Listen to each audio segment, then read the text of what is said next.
2026 оны 4 сарын 10-ны өдөр Улсын хурлын дарга Бямцогтод 2 тодорхой асуудлаар санал оруулж ирсэн тийм ээ. За нэгдүгээрт нь бол мэдээж боловсролын байнгын ороог эргүүлж ажиллагаанд оруулъя гэсэн саналыг бол би өөрөө энэ баланкаараа оруулж ирсэн юм аа. За хоёрдугаар асуудал бол нөгөө хууль Улсын хурлын гишүүн хууль санаачлаад өргөн мэдүүлцдэг. Тэгээд хав даруулаад одоо миний хууль бол ингээд хэлцгэсэг нь явахгүй баг ингээд жил тойрч байгаа шүү дээ. Тэгээ энийг дэгийн хуулинд яг яаж оруулсан бэ гэдгийг Бямцогт аргаас асуумаар байна. За тэгээ хоёрдугаар санал бол нөгөө хууль санаачлагч нь өөрөө нөгөө хуулийнхаа ажлын хэсэгт орохгүй гэсэн юм байгаа шүү дээ. Тэгэхээр энэ хууль санаачлагч энэ яг ажлын хэсэгтээ ороод ажиллах боломжоор хангах тийм одоо журам заалтыг оруулж шаардлага байгаа гэж үзэж байгаа. За гуравдугаарт нь түрүүн Бямцогт арга намайг онилж нэг кейс жишээ уулгаж ярьсан.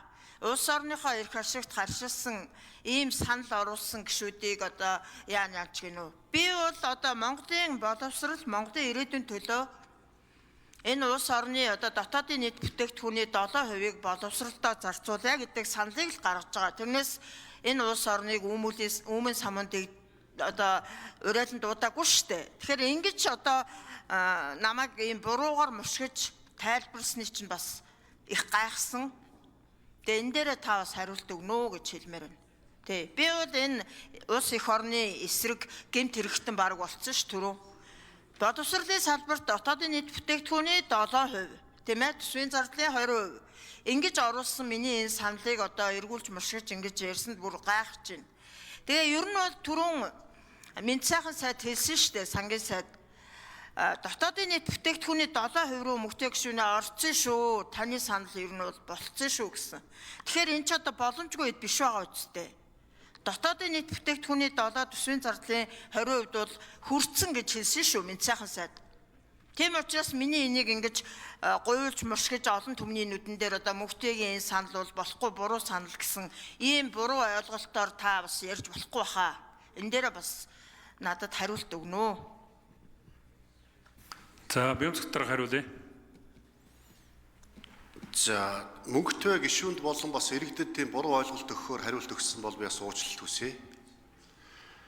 Бид нар энэ улс орныхоо төсөв санхүү эдийн засгийн нөхцөл байдлаа бас мэдж нэг хүнжлийнхээ хэрэг нэг хөлөөж ийж асуудлаа шийдэх ёстой л доо. Айл өргөч гисэн өөрхийнхөө орлого зардлаа тооцож энэ жил манайх ийм орлоготой байх юм байна. Ийм орлоготой байх учраас энэд таарсан ийм зардал гаргая. Энэ жил орлого багтаа байх юм байна. Тийм болохоор одоо энэ зардлаа таны гэдэг шийдлийг гаргадаг. Түүнтэй адилхан бид нар бас улс орны нийгэм эдийн засгийн нөхцөл байдал маань ямар хуу бахан төсвийн хүрээний мэдэгдэл тэгээ тодорхой хязгаарууд гарчдаг. Үүнээс давсан асуудлыг нэг талдаа яриад эхлэхээр нөгөө талдаа тэр давсан зардлаа яаж санхүүжүүлэх вэ? Төсвийн алдагдaltaа болгох уу? Эсвэл бусад одоо салбарын зардлуудаас хасах уу? Гэдэг ийм эрсдлүүд үүсдэг учраас боловсролын салбарын хөрөнгө оруулалтыг тийм үү? Зардлыг дотоодын нийт бүтээн 7%, төсвийн нийт зардлын 20% болгоё гэдээ явцдаг. Тэгвэл нөгөө талд нь төсвийн алдагдлыг хэвээр нь тийм төсвийн орлого зарлагыг тэнцүү байлгахын тулд бид нэр буцаагаад бус салбарын зардлаас танах шаардлагатай бол эрүүл мэндийн салбараас ч гэдэг юм уу? Эсвэл хөрөнгө оруулалтаас танах ч гэдэг юм уу? Эсвэл алдагдaltaа төсөв батлаад өрөө нэмэгдүүлэх шаардлагатай болно. Иймэрхүү одоо макро эдийн засгийн болон төсвийн хүрээний мэдээллийн үндсэн үзүүлэлтүүдийн хүрээнд л саналаа гаргадаг байх ёстой маа.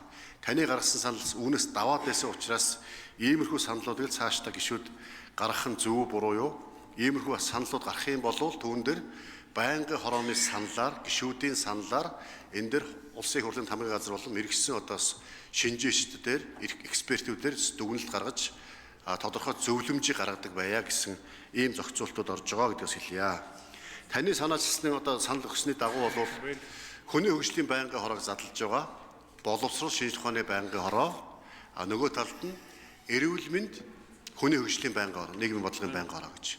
Яа харахгүй маш том байнгын хороо болчиход энэ эрүүл мэндийн асуудал, боловсролын асуудал, нийгмийн хамгааллын асуудал нийлчихэд ингээд энэ байнгын хороо маш өндөр ачаалалтай асуудлаа хэлж дийлдэггүй байсан учраас яг таны гаргасан саналын дагуу боловсрол шинжлэх ухааны байнгын хороог тусад нь бие даасан байнгын хороо болгож салгасан гэдгийг өстэй хэлье. За. Таны өргөн мэдүүлсэн хууль бас яг энэ шалтгаанаар ингэсэн байж байгаа. Гэхдээ энэ бол яг таны бас одоо гишүүд олон гишүүд гаргасан. Улсын их хурлын дарга дээр ингээд өргөн мэдүүлэгч хуулийн 5 дараалал тогтоохгүй удаадаг болио. 1 сарын хугацаанд тогтоодуулъя гэж байгаа. Урд нь бол хэдэн жилээр нь хүлээж авдаггүй байсан бол одоо 1 сарын хугацаанд ямар ч хууль өргөн мэдүүлсэн бай өргөн мэдүүлэхийг хүлээж авч 5 дараалалд оруулдаг байх. Энэ зохицуулт орж санаачлагч ажлын хэсэгт орж болно гэж байгаа. Тэ. За тодруулъя. Мөнхтэй өгшөө. За бямцогт дарахтаа баярлалаа. Бас ингээд гишүүдээсээ авсан саналаа ажил хэрэг болгоод ингээд хуулийн төсөл болгоод оруулж ирж байгаад баярлалаа.